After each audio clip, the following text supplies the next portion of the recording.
बच्चों, आज हम पढ़ेंगे संगणित कक्षा 3 चैप्टर 10। आज के चैप्टर का नाम है लाल बहादुर शास्त्री जीवन परिचय। प्रस्तुत पाठ में लेखक ने विश्व प्रसिद्ध महापुरुष लाल बहादुर शास्त्री के विषय में बताया है। लेखक ने पाठ में लाल बहादुर शास्त्री के जीवन पर प्रकाश डाला है। जय जवान और जय किसान का जय घोष करने वाले लाल बहादुर शास्त्री वास्तव में भारत के युग पुरुष थे। जवाहरलाल नेहरू के देहावसान के उपरांत देश के दूसरे प्रधानमंत्री बनने का गौरव लाल बहादुर शास्त्री को सन 1964 में प्राप्त हुआ था। वे जवाहरलाल नेहरू के दाहिने हाथ थे। तो आगे अब बच्चों हमने क्या पढ़ा? जय जवान और जय किसान जो था वो जय घोष करने वाले लाल बहादुर शास्त्री वास्तव में भारत के युग पुरुष थे। क्यों? जो लाल बहादुर शास्त्री थे वो जवाहरलाल नेहरू के मरने के बाद दूसरे प्रधानमंत्री बने थे हमारे देश के। और तो और जो गौरव लाल बहादुर शास्त्री को सन 1964 में प्राप्त हुआ था वह जवाहरलाल नेहरू को के दाहिने हाथ थे। जो जवाहरलाल नेहरू थे वो लाल बहादुर शास्त्री के दाहिने हाथ थे।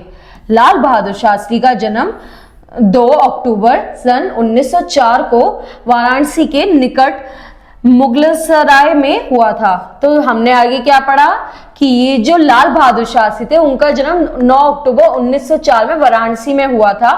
उनके पिताश्री शारदा प्रसाद श्रीवास्तव एक साधारण अध्यापक थे। उनकी 1.5 वर्ष की आयु में वे अपने पिताजी को खो चुके थे। उनका लालन पालन उनकी माता श्रीमती राम दुलारी ने किया था। तो आगे क्या देखा हमने बच्चों? जो इनके पिताजी थे वह एक अध्यापक थे और जब ही से 1.5 साल की आयु में थे तो इनके पिताजी का स्वर्गवास हो गया था, जिसकी वजह से उनका जो लालन पालन है वो उनकी माता श्री राम दुलारी जी ने किया था। बचपन में शास्त्री जी को नन्हे कहकर पुकारा जाता था। बड़े होकर वह नन्हा बालक बड़ा वीर निकला। एक छोटे से गरीब घर में जन्म लेकर भी वह बालक देश के सर्वोच्च पद पर अपनी सच्चाई, लगन और परिश्रम से पहुंचा था। तो आगे क्या पढ़ा? जो लाल बहादुर शास्त्री जी हैं उनको सब पहले नन्हे के नाम से जानते थे और ये जो नन्हे हैं वो बड़ा हो गए, बड़ा ही वीर निकला। जो इनका ये जो छोटा सा गरीब सा बच्चा है वह बालक देश के सर्वोच्च पद पे सच्चाई और लगन की वजह से, परिश्रम से बहुत ऊपर पहुंचा था। बचपन में इनकी माता श्रीमती राम दुलारी देवी इन्हें रामायण और महाभारत की कथाएं सुनाया करती थी। वह कहानियों का गहरा प्रभाव लाल बहादुर के मन में पड़ गया था और वे एक निर्भीक, निडर और साहसी बालक बनते चले गए थे। अब बचपन में जो उनकी माता श्री थी वो उन्हें रामायण महाभारत के पाठ पढ़ाती थी, जिसकी वजह से बड़े होते होते उन पे इतना प्रभाव था उसका कि वे भी निडर और निर्भय बन के बड़े हुए। लाल बहादुर के जीवन में एक महत्वपूर्ण घटना है जो इनके बचपन में घटी थी। जब वे 2 माह के थे तब एक बार गंगा नदी पार करते समय यह नन्हा अपनी मम्मी की गोद से फिसलकर गंगा की तेज धारा में गिर पड़ा था। इनकी माता बहुत रोई। सबने समझ लिया था कि नन्हा गंगा में भेंट चढ़ गया है। अब आगे क्या हुआ? इनकी एक बहुत ही महत्वपूर्ण घटना जो थी वो बचपन की थी। जब इसे 2 महीने के थे तो ये अपनी माता के गोद में से फिसलकर गंगा में गिर गए थे। सबके दिमाग में क्या था कि अब तो लाल बहादुर गंगा को भेंट चढ़ गए हैं। परंतु जिसे बचाने वाला परमात्मा होता है उसे कौन मार सकता है? वास्तव में नन्हा अपनी माँ की गोद से छिटक कर पास में चल रही एक दूसरी नौका में बैठे हुए एक किसान की टोकरी में जा पड़ा था।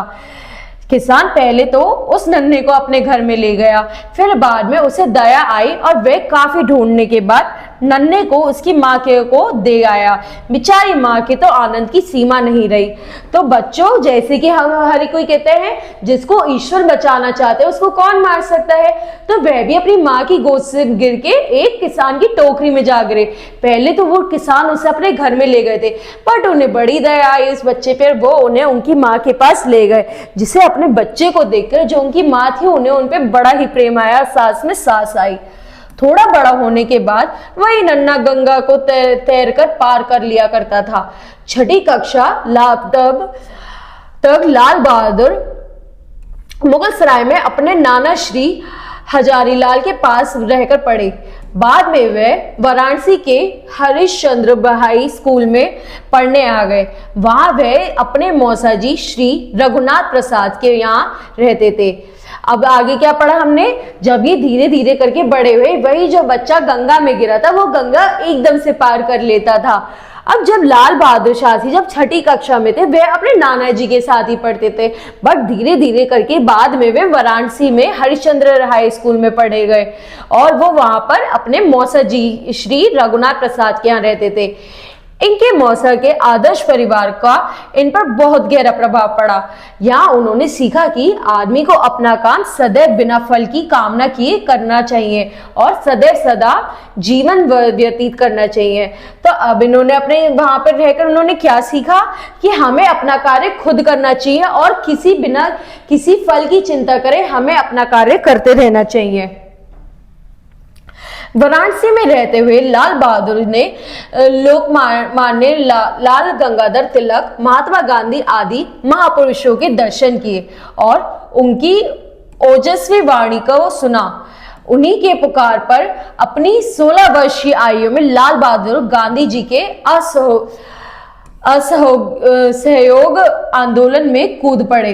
अब आगे चल के जब वो आगे पढ़ रहे थे तो लाल बहादुर शास्त्री जो है वो महात्मा गांधी व आदि महापुरुषों से मिले और उन्हीं की पुकार सुनकर वो 16 वर्ष की आयु में इनके आंदोलन में चले गए।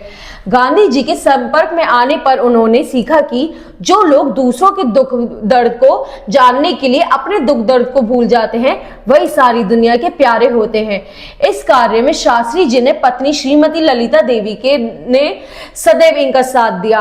तो गांधी जी के साथ रहकर उन्होंने क्या सीखा कि जो दूसरे के दुख को अपना दुख समझ के अपना काम करता है और अपने दर्द को भूल जाता है वही इंसान सबसे ज्यादा प्यारा होता है। और जो लाल बहादुर शास्त्री थे उनके जो बीवी थी ललिता देवी, उन्होंने भी उनका बहुत साथ दिया था इस चीज में।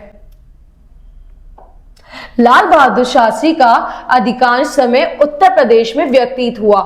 सन 1930 से सन 1945 तक वे स्वाधीनता आंदोलन से जुड़कर विभिन्न जिलों में रहे। सारे कष्टों को शास्त्री जी ने एक तपस्वी की भांति सहन किया। इन कष्टों के बीच ललिता देवी भी पूरी तरह अडिग रही। तो अब क्या हुआ आगे बच्चों, जो लाल बहादुर शास्त्री है उनका अधिकांश जो है वो उत्तर प्रदेश में हुआ सन 1930 में और 1930 से लेकर 1945 तक उन्होंने स्वाधीनता आंदोलन में जुड़कर विभिन्न जिलों में रहे और इसके बीच उन्होंने कई कष्ट सहे। लेकिन उनके इस कष्ट को सहन के साथ साथ उनकी जो धर्म पत्नी थी उन्होंने भी उनका पूरा साथ दिया था। नेहरू जी के बाद जब शास्त्री जी स्वाधीन भारत के प्रधानमंत्री बने तब पड़ोसी पाकिस्तान देश ने भारत पर इसलिए आक्रमण कर दिया कि वह शास्त्री जी को एक कमजोर प्रधानमंत्री समझता था, परंतु शास्त्री जी की एक दहाड़ में दुश्मन को हिलाकर रख दिया। अब जैसे ही जब नेहरू की मृत्यु के बाद शास्त्री जी प्रधानमंत्री बने तो पाकिस्तान ने हमला कर दिया सोचकर कि वह बड़े ही कमजोर हैं, लेकिन उनकी एक दहाड़ से पूरा जो मुल्क है दुश्मन मुल्क वो डर गया।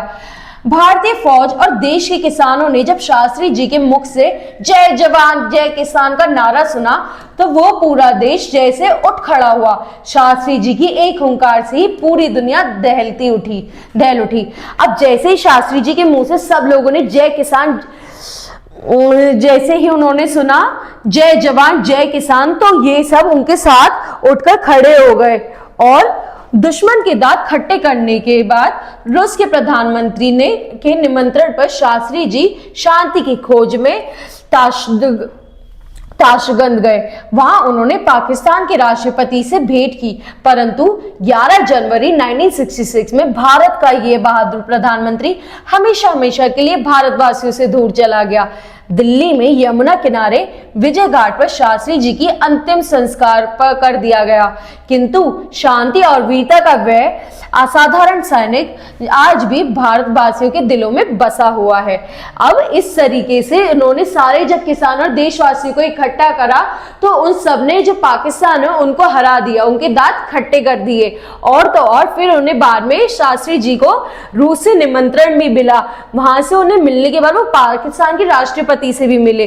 पर समय निकलते निकलते 11 जनवरी 1966 में जो हमारे देश के बहादुर प्रधानमंत्री हैं, इन्होंने भी हमारे देश को छोड़ के चले गए। बट आज भी ये हमारे देश में सभी देशवासियों के दिल में है। ठीक है बच्चों, अब अगली क्लास में अगला चैप्टर पढ़ेंगे। Thank you.